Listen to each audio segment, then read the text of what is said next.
4장입니다.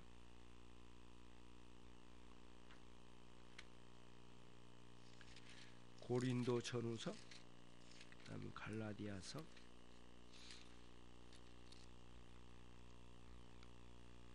(4장) 4절로 7절입니다.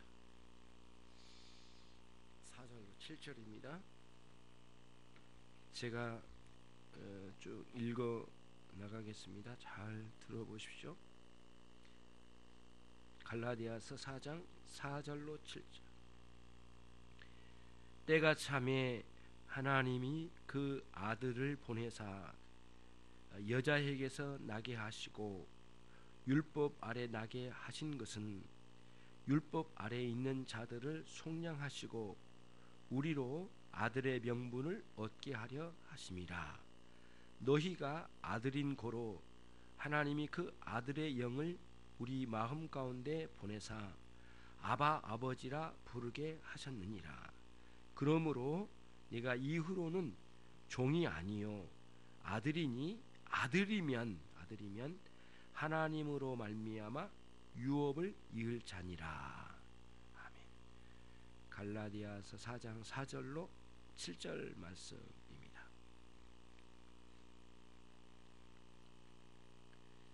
자, 대요리문답 74문을 한번 보십시오.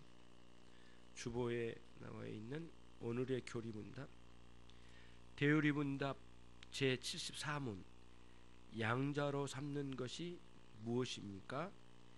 양자로 삼는 것은 그의 독생자 예수 그리스도 안에서 또는 그를 위하여 하나님께서 거저 주시는 은혜의 행위인데, 이것으로 말미암아 의롭다함을 받은 모든 사람들이 하나님의 자녀의 수요에 들게 하시고 그의 이름을 그들에게 주시며 그의 아들의 영을 그들에게 주시고 하늘 아버지의 보호와 다스림을 받게 하시며 하나님의 아들들이 갖는 온갖 특권을 받게 하실 뿐 아니라 모든 약속의 후사로 삼으시고 영광 중에 그리스도와 함께 후사가 되게 하신 것입니다.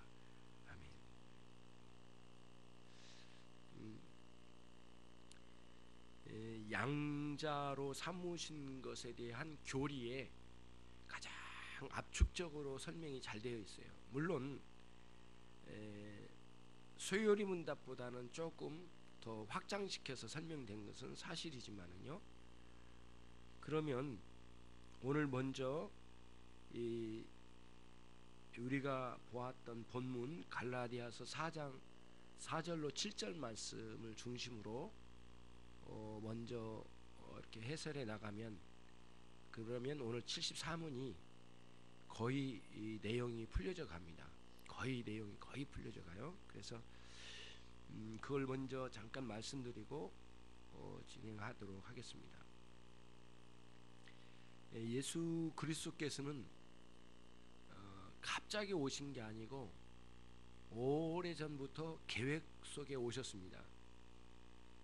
그래서 때가 참에라는 말이 여기에 들어오게 된 거예요. 때가 찼다고 하는 것은 그 때가 시작이 있었다는 이야기 아니겠어요?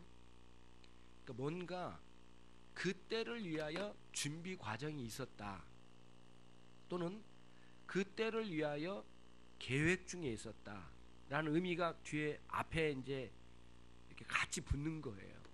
그래서 여러분과 제가 누리고 있는 이 은혜의 세계는 하나님께서 계획 속에서 준비된 은혜들입니다.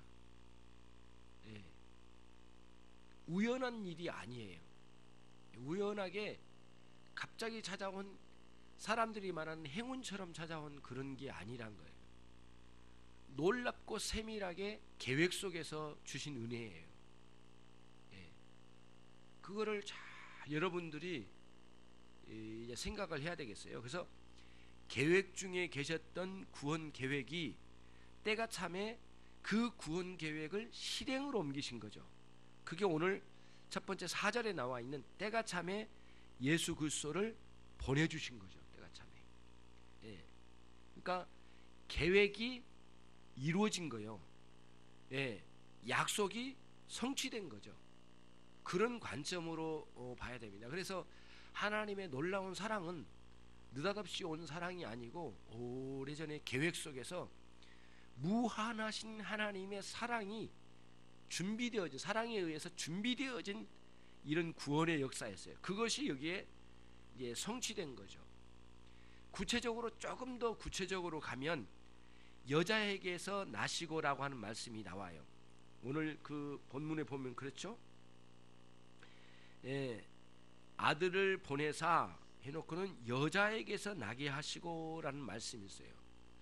그러면 여러분, 단순한 여자에게서 난다, 여성으로부터 우리가 낳죠. 다 우리도 다 똑같은데 무슨 의미가 있을까라는 문제예요.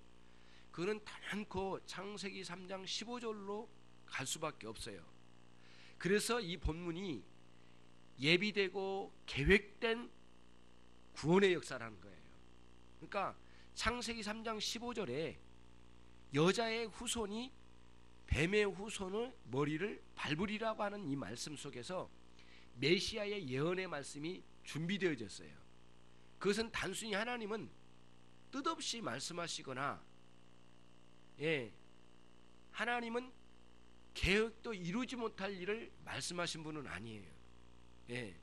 하나님은 그런 식으로 인간은 항상 살다 보면 계획을 세워놓고도 이루지 못할 일이 많고, 말을 먼저 꺼내놔도 능력이 없어서 못 이룰 때가 있고, 게으르고 또 의도적으로 안 이루어진 경우도 있죠. 인간은 그렇지만 하나님께서는, 그 완전하신 하나님께서는 모든 계획을 온전히 이룰 수 있는 능력이 내재되신 분이라 그 능력을 따라서 완전히 순종의, 예수님께서, 하나님께서 성취해 나가신 거죠. 그거를 온전히 이루어 나가신 거죠.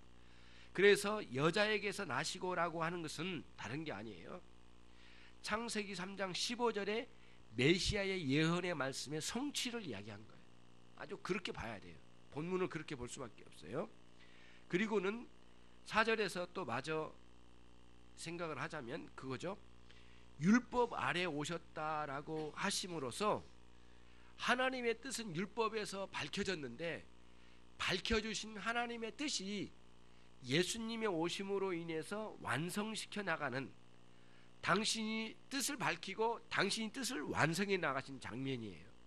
왜냐하면 인간은 하나님의 뜻을 이룰 수가 없는 존재거든요. 온전히 부패한 존재라 아무리 노력을 해도 완전히 성취할 수 있는 없는 존재예요. 그렇기 때문에 하나님께서 뜻을 밝히시고 율법에 밝혀놓으시고 그 율법의 뜻에 온전히 살 수 있는 사람은 이 세상에 볼 수가 없어요. 그러나 예수님이 그 율법 아래 내려오셔가지고 그 율법을 완전히 성취하신 거예요. 완전히.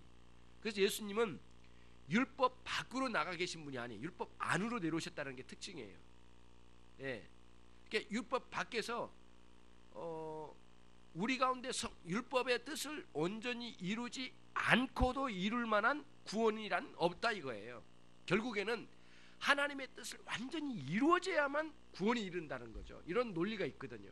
그러니까 율법 안으로 내려오신 것은 하나님의 뜻을 완전히 성취해내시겠다고 하는 강한 의지가 여기에 있어요. 그걸 보여주고 싶으신 거고 또 이룰 수 있다는 것도 보여주신 거예요. 만약에 여러분 예수님께서 하나님의 뜻, 율법을 완전히 성취하지 않으셨더라면 이루지 못할 일을 왜 하나님 말씀하셨을까라는 의문점이 들어와 버려요. 그렇잖아요. 하나님은 뜬구름 잡는 소리를 하신 건가 이렇게 생각할 거 아니겠어요.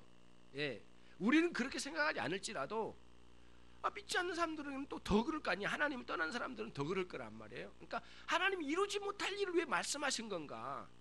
왜 하나님은 이렇게 허무맹랑한 이야기를 하실까라고 할 거 아니냐고요.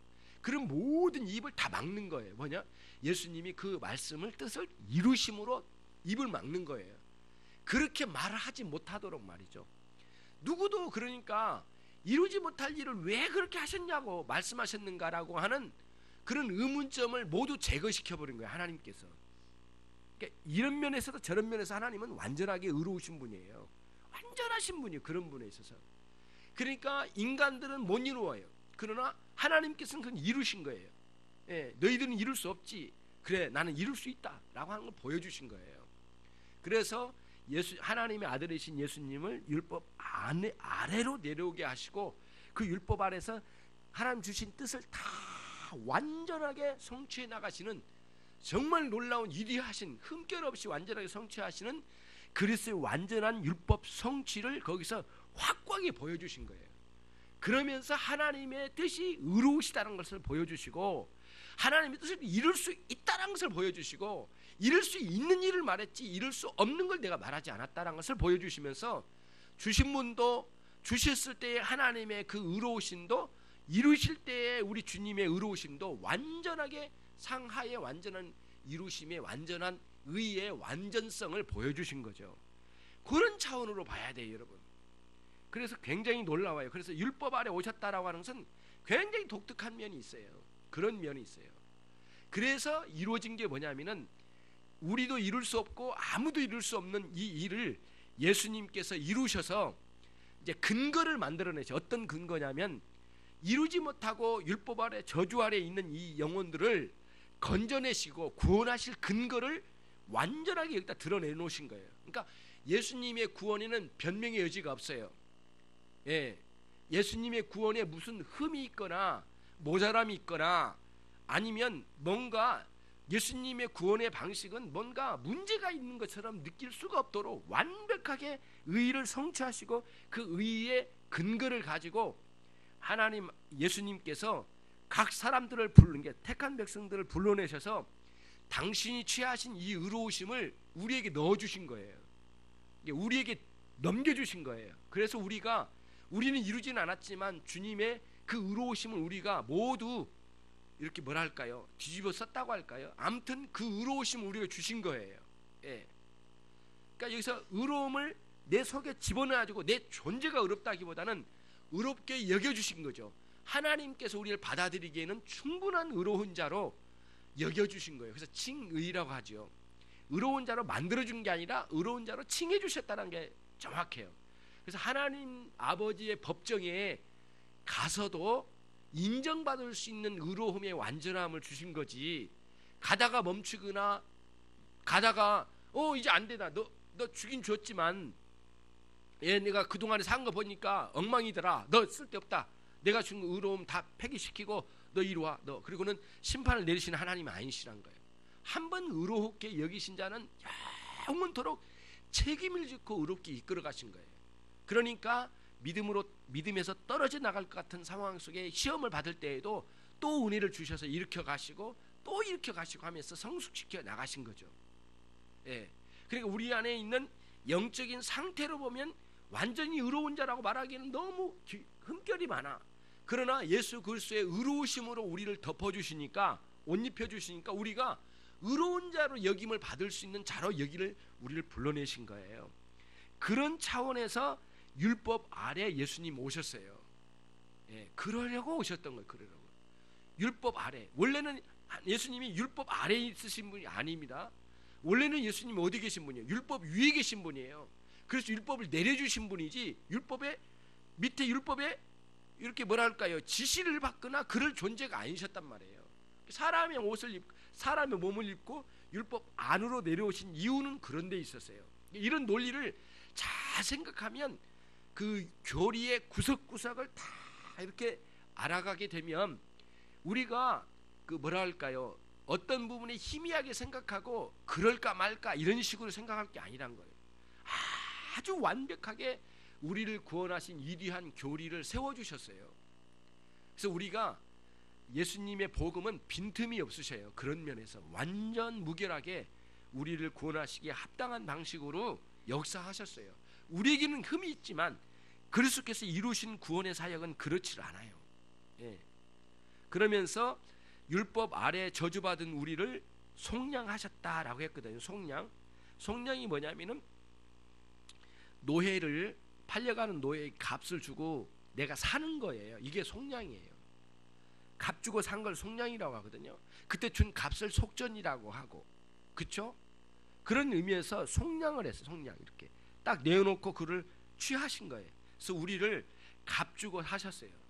우리 측면에서는 값을 내놓은 게 없지만 예수님 측면에서는 모든 걸 다 내놓으셨어요.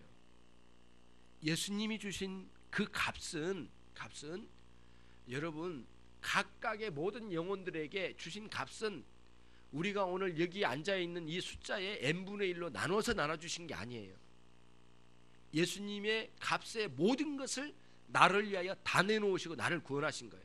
각각에게 다 주신 거예요. 예수님을. 예수님이 만분의 1, 10만분의 1 나누어서 우리에게 주신 게 아니에요. 100분의 1 나눠서 주신 게 아니고 예수님의 속량은 다 주신 거예요. 다 내놓으시고 다 건져가신 거예요. 그러니까 완전하게 다 주신 것이지 일부분 주신 게 아니라는 거예요. 이런 관점에서 우리가 생각을 해야 되겠고요. 그렇게 우리를 권하셨어요. 자, 그 다음에 5절로 가면 5절로 가게 되면 같이 읽어보겠습니다. 율법 아래에 있는 자들을 속량하시고 우리로 아들의 명분을 얻게 하려 하심이라. 그래서 아들의 명분을 얻게 하셨어요. 우리들에게 하나님의 자녀라고 하는 명분을 준 거죠. 완전한 명분이에요. 가다가 멈출 명분도 아니에요. 명분이라고 하는 것은 각각 그 사람에게 그 이름과 성도라는 이름, 그 하나님의 자녀라는 이름, 그리고 하나님의 자녀라는 신분, 성도라는 신분에 걸맞는 구실, 이유, 값을 충분히 내어놓고 그 어떤 값어치가 제공된 거예요. 이것이 명분이거든요. 명분을 가져와야 돼. 하나님의 자녀의 명분이 있어야지. 명분도 없이 가져오면 안 되잖아요. 그럴 수 없거든요. 만약에 명분도 없이 가지고 왔다 그러면 사단이 가만히 있겠어요? 얼마나 난리치겠습니까? 어떻게든 한 인간이라도 멸망시켜서 저와 함께 지옥에 떨어지기를 원하는 게 사단의 목표인데 명분도 없는데 데려갔다. 그 사단이 가만히 있겠느냐고요. 결코 놔두지 않겠죠. 그렇기 때문에 예수님께서 우리에게 구원하신 방식은 완전한 명분을 우리에게 제공해 주셨어요. 예수님이 이루신 그 명분이에요. 성도라는 이름에 걸맞는 명분, 우리 신분에 걸맞는 명분, 충분한 구실, 충분한 이유, 충분한 값을 다 내놓으신 거예요. 예수님. 그러고 나서 우리를 하나님의 자녀를 삼으셨다는 거예요. 그게 오늘 여기에 나와 있는 5절에 나와 있는 아들의 명분을 얻게 하려 하심이라. 명분을 충분히 확보하시고 우리를 구원하셨지 하다가 명분이 좀 모자란다든가 이거는 안 되겠다든가 그런 게 아니죠. 그런 게 아니죠. 이번에 이제 뭐랄까 예전에는 이 건물이 제 이름으로 돼 있었잖아요. 그래가지고 우리 법무사를 통해서 작년 12월 11월인가 이거를 교회 이름으로 이제 이전을 했어요. 이제 토지 등기 나오면서 이 과정을 통해서 이제 넘겼거든요. 이게 이제 제 이름으로 할 때는 재산세가 이 건물에 뭐 그렇게 다른 사람에 비하면 많지는 않겠지만 100만 원이 넘어가요. 120만, 130만 이렇게 나왔거든요. 그래서 이제 참 매년 이 시기만 되면 그 돈을 또 마련해 놓아야 되고 또 준비서 세금을 내야 되는데 작년 12월 달에 등기 이전을 했다. 이 교회가 교회 이름으로 돼 있거든요. 이제 그래서 그 근거를 다 가지고 이제 쫓아갔어요. 그리고는 재산세 내라고 하는 그 통지서하고 7월 달에 왔는데 이게 우체부를 못 만나가지고 도로 반송돼 버렸더라고요. 또 나도 잊어먹어 버려 그랬는데 압류 통지서가 왔어요. 그래 이 교회를 압류하겠다고. 그래가지고는 압류 통지서까지 와서 그래서 아유 이거 어떻게 된 거야? 그러고는 근거 자료를 다 가지고 이제 재산세 관련 사람이 갔어요. 가지고 근거를 대서 하나씩 설명을 쭉 해나갔더니 고개를 끄덕거리더라고요. 그래서 얼마나 기분이 좋은지 몰라요. 막 끄덕거리는데 이게 되는구나 이게. 그리고 근거가 맞다는 거예요. 그리고는 이렇게 교회로 쓰고 있다는 신고까지 다 했거든요. 맞췄어요. 뭐 고개를 끄덕이면서 목사님이시냐고. 네 그렇다고 그랬더니 그러면서 이리 오시라고 그러면서 막 자료를 다 꺼내오더라고. 내가 제출했던 자료를 다 가지고 와서 다 싸놓고 근거를 다 찾아주면서 맞네요. 다 맞아요. 그러면서 딱 하더니 120만 원 가까우는 그 세금을 딱 가지고 가더니 자료 입력을 다시 하더라고요. 그래가지고는 그 구청에서 자료를 다 넣어놨을 거 아니에요.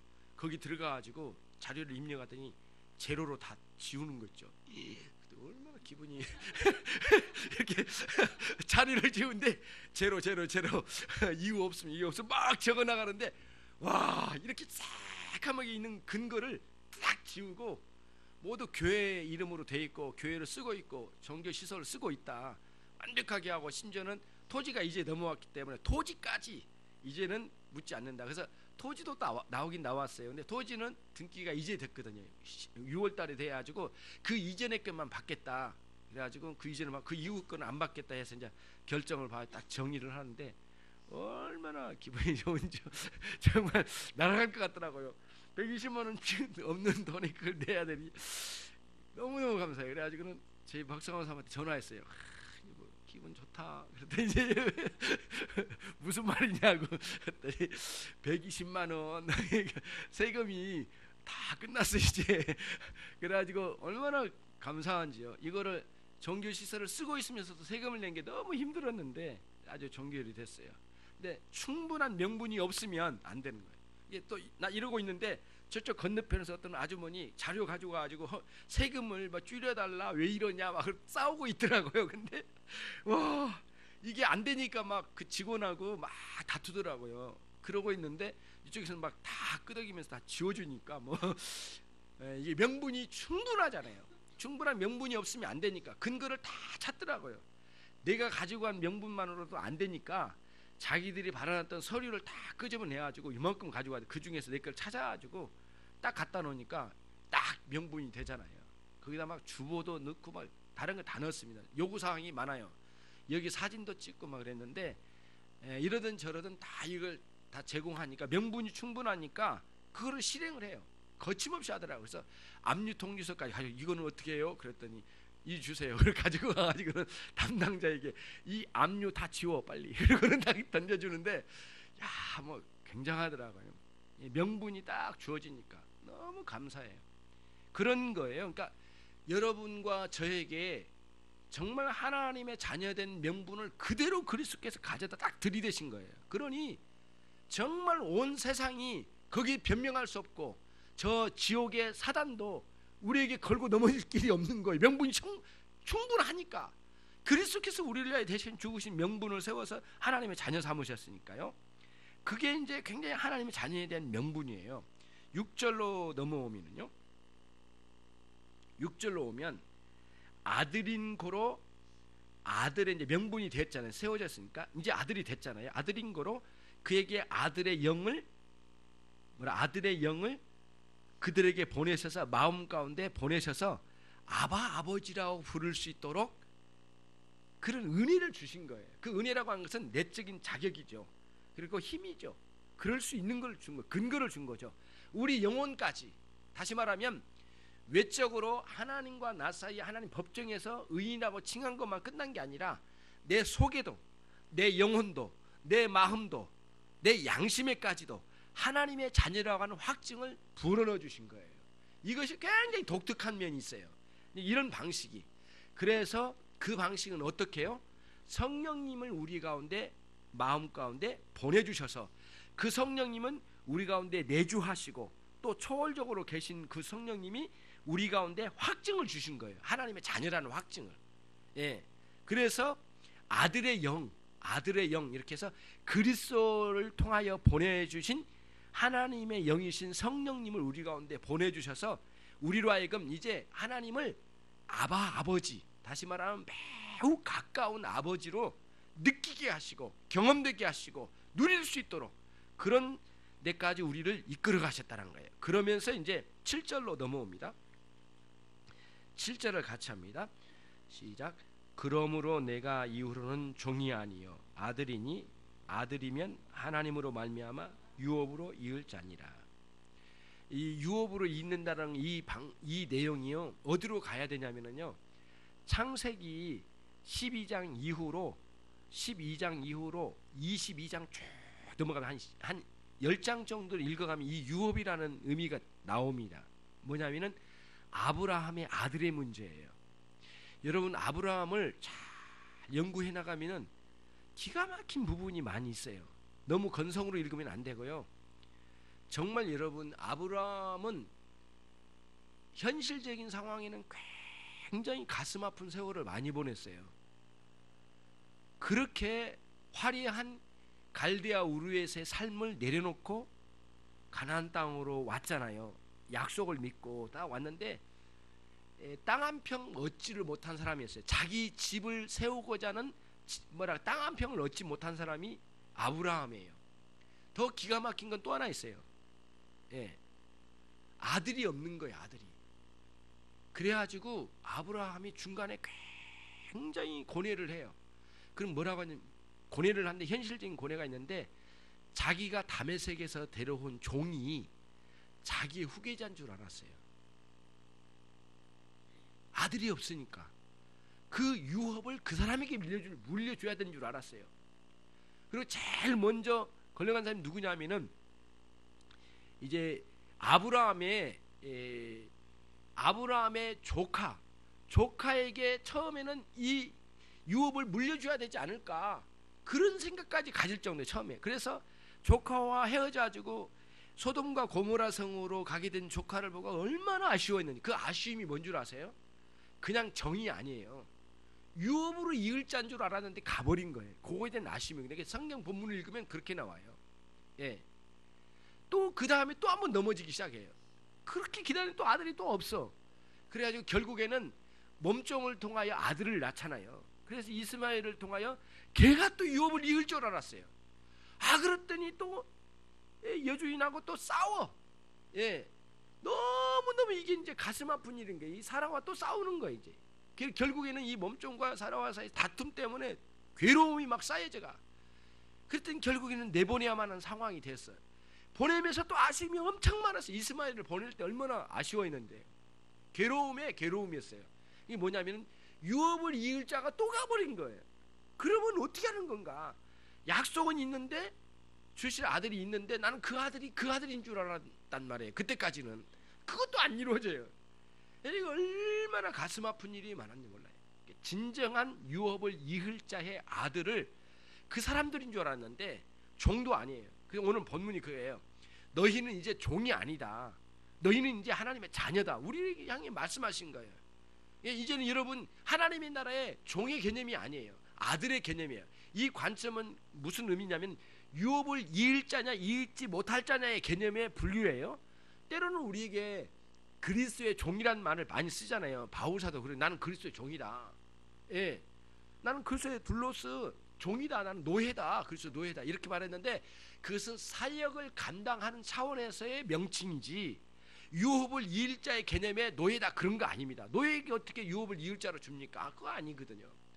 유업을 이을 자라는 개념 속에서의 아들이냐 종이냐의 개념을 나누는 것뿐이지, 그걸 또 저쪽으로 와서 바울사도가 말한 것처럼 사역을 감당하는 종의 개념으로 또 가지고 가면 안 돼요. 그거는 또 따로 생각을 해야 될 부분이에요. 그런 면에서 우리는 유업을 이을 자지 유업을 잊지 못하는 노예, 사환 정도가 아니다라고 하는 것을 명백하게 가르쳐 준 거예요. 오늘 말씀이 7절 말씀이 그거를 여기서 이제 이야기해 주고 있어요. 여러분과 제가 오늘 74문에서는 하나님의 양자 사무심이 무엇이냐라고 할 때 그런 개념이에요. 오늘 그걸 다 설명이 되어졌다라고 확실해요. 이제 거의 되어진 거예요. 한 가지만 또 여기서 분류를 해볼게요. 그 중간에 세 번째 줄에 보면 그거죠. 그 오늘의 교리문답 세 번째 줄에 네 번째 줄에 보면 의롭다함을 받은 모든 사람이 하나님의 자녀의 수요에 들어오게 하시고, 이게 의롭다 하심과 자녀 삼으심은 함께 가는 거지만 시간적으로는 동시에 발생하는 거예요. 이게 역사가 여러분이 놀라운 변화를 받아서 그리스도 안에 들어오는 순간 우리는 의롭다 칭함받고 하나님 자녀라는 건 동시에 일어나요. 그러나 논리적 순서는 생각해 봐야 될 필요가 있어요. 논리적 순서예요. 시간적 순서가 아닙니다. 논리적 순서로는 칭의를 먼저 생각하고 그다음 논리적 순서로 양자 사무심을 그 다음으로 생각할 수가 있어요.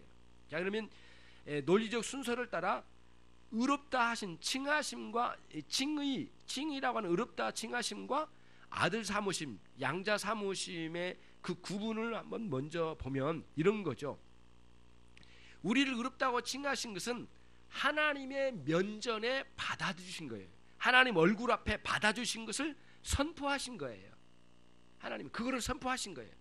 그러니까 우리가 하나님의 자녀로 의롭다 칭함받는 순간, 그 순간 우리가 뭐 귀에 들려진 것도 아니고 사람들이 알아간 것도 아니지만 심지어는 나도 그걸 즉각적으로 막 그걸 경험하고 그런 것도 있겠지만 충분히 다 이해를 못한 경우도 있잖아요.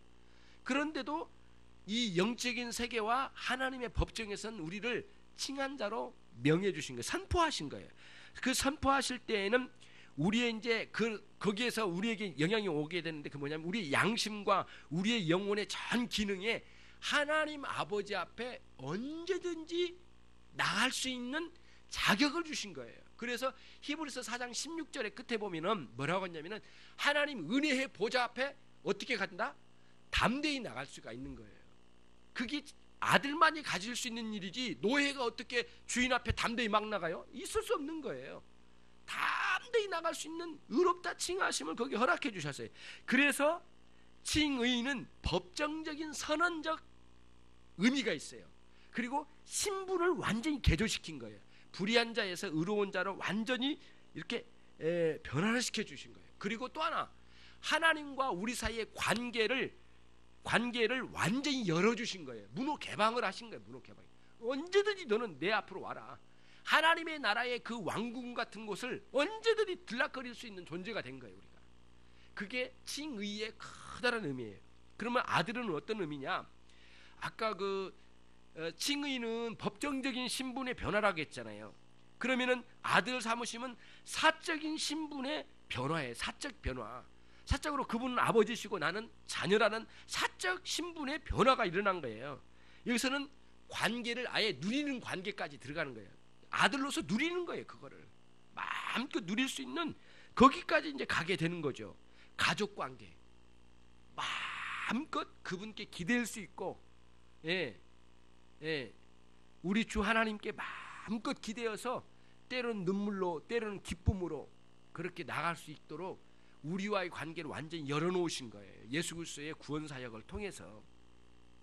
그래서 이런 일들은 순서적 시간적 순서는 따로 없다. 시간적 순서는 따로 없고 칭의나 아들 삼으심은 동시에 일어난 놀라운 영적인 사건이고 하나님 놀라운 영적인 사건이고, 논리적 순서로는 칭의를 먼저 말하고 그 다음 양자를 다음에 논해서 말하게 되는 거예요. 그래서 오늘 여기에서 지난번에는 칭의에 대해서 나왔고 오늘 74문에서는 양자에 관련된 질문이 딱 나와요. 그래서 순서적으로 이거를 설명해 나가는 거죠. 이런 식으로 우리를 이끌어 가신 거예요. 그러면서 이제 74문을 한번 보십시다. 이제 그렇죠? 그 뭐랄까요? 자녀의 수요에 들게 하시고라고 했죠. 하나님 자녀의 수요에 우리를 들게 하시고, 그 다음부터 읽어봅시다. 그의 이름을 그들에게 주시며, 잠깐 거기요. 하나님 아버지의 이름을 우리에게 주셨대요. 이게 굉장히 의미가 있거든요. 이름을 주셨다? 참 희한하다. 이름을 주셨다? 이름이라고 하는 것은 뭐라 할까요? 한마디로 말하면 우리 아버지의 이렇게 뭐예요? 그거 뭐죠? 예? 그 자 법적으로 쓰는 거 있잖아요. 뭐라고 해요? 그거랑 또 갑자기 인감, 아버지의 인감을 주신 거예요. 한마디로 그러니까 아버지 이름을 언제든지 쓸 수 있도록 주신 거예요. 요 논리거든요. 요런 개념이에요. 그러니까 아버지의 도장을 준 거예요. 여러분 그 돌아온 탕자에게 다른 건 다 지우고요. 돌아온 탕자에게 가락지를 끼워주는 장면이 나와요. 그 장면 나오죠. 근데 그 로마 시대 때 가락지는 뭐냐면은 여기에 인장이 붙어 있어요. 인장. 그래서 그 배너 같은 영화를 보면 그게 나오거든요. 그 아들로 삼아요. 왕이 아들로 삼거든요. 그리고 왕이 가락지를 끼워줘요. 이 가락지 뭐냐면 나라의 모든 재산을 너의 것이다. 도장만 찍으면 언제든지 권한 행사를 할 수 있는 거예요. 가락지가 그거거든요. 왕의 아들에게 이게 주어지는 거예요.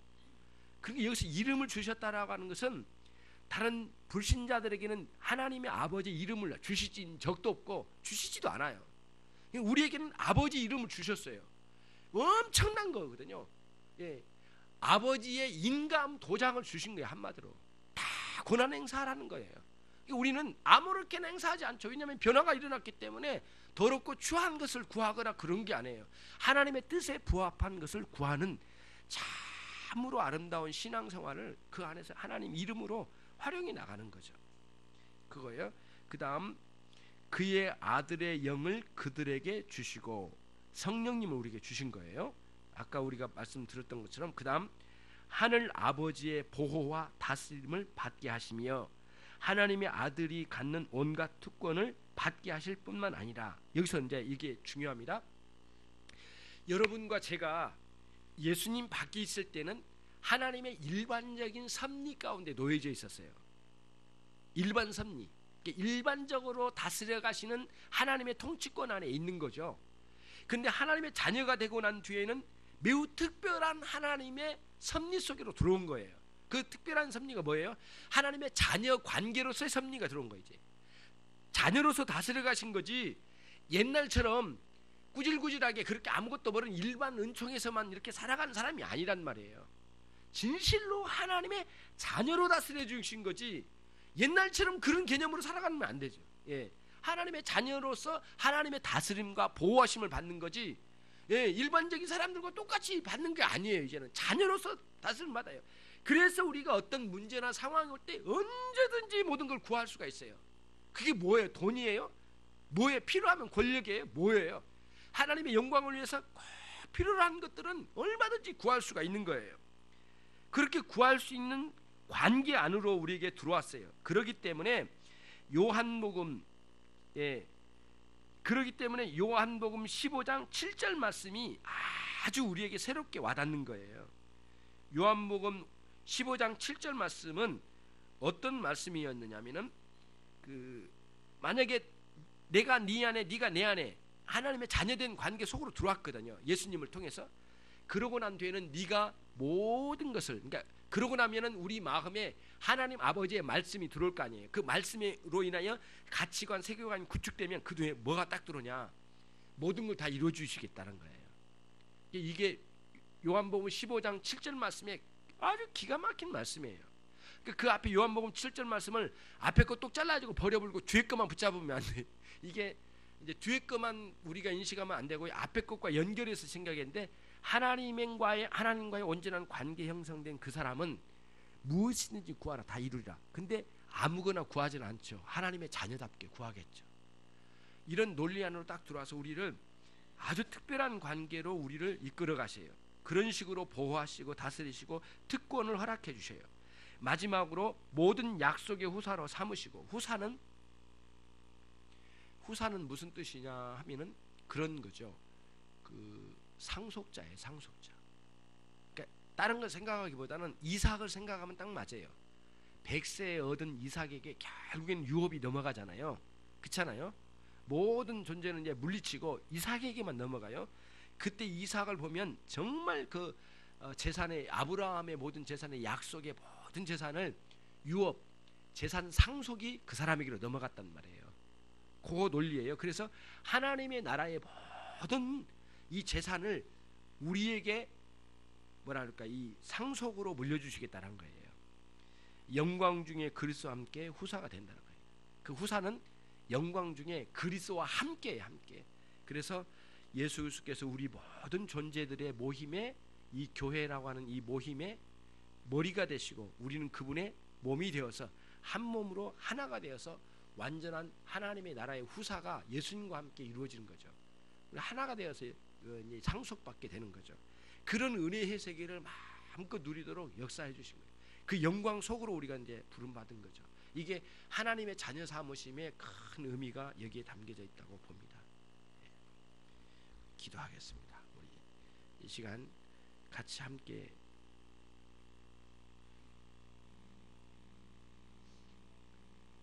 말씀, 하나님의 양자 삼으심에 대한 말씀이죠. 하나님께서 특별하게 우리 가운데 이런 놀라운 은혜를 주시고 자녀의 특권을 허락해 주신 것을 감사하며 시간 우리 함께 기도하겠습니다.